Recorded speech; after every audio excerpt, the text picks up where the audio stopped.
Good day class, welcome to the last session. In this session, we will look at how to identify and rectify performance problems that occur in business.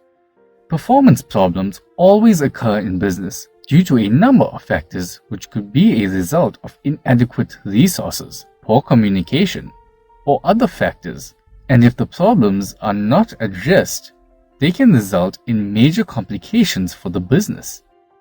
Poor performance looks at whether the employee is doing what they are paid to do according to the standards of the company and not their behavior at work. There are a number of questions one can ask in order to identify whether an employee is performing poorly. For instance, whether the output by the employee is sufficient and the quality of their work is acceptable according to the standards of the business. Do they operate according to the company's procedures? Is the employee's effort acceptable?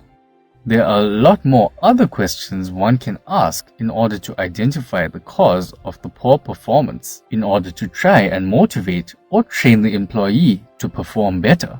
In order to be able to solve the performance problems, one has to have problem-solving skills.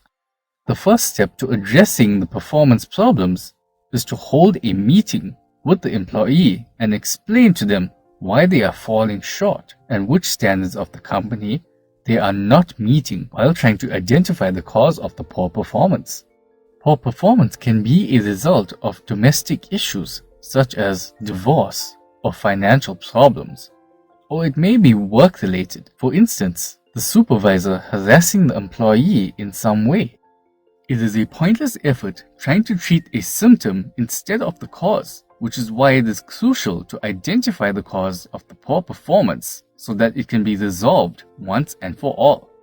Once you have identified the cause, you need to find a mutually acceptable way of dealing with it. For instance, training, social welfare, or even recommending a good divorce lawyer so that you can help the employee perform better.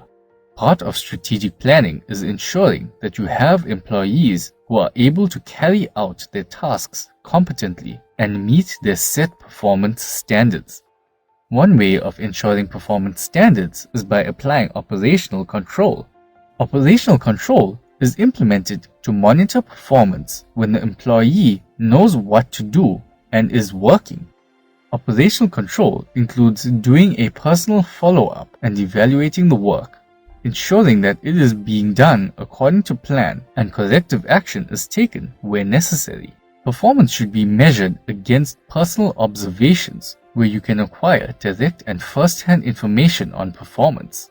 You also need to ensure that you know the exact standards which you wish to evaluate and take notes on your observations. Control can be exercised in 3 stages, which is control before execution, control during execution, and control after execution. Control before execution is exercised before the employee even starts with their task. For example, ensuring that there is enough material to complete the required task and the equipment is in order. Control during execution is exercised while the employee does the task by a supervisor checking whether the quality is up to standard. And if not, they can try and redirect the employee, and this is a way to prevent future problems. Control after execution, which is exercised after the task has been completed, where a supervisor checks whether there are any deviations from the set performance standards. Depending on what type of task it is essential to identify the suitable time to start the control process. This does not mean that one has to sit and watch the employee all day long. It makes sense to exercise more control on an employee who has not yet been trained or is not yet familiar with the job.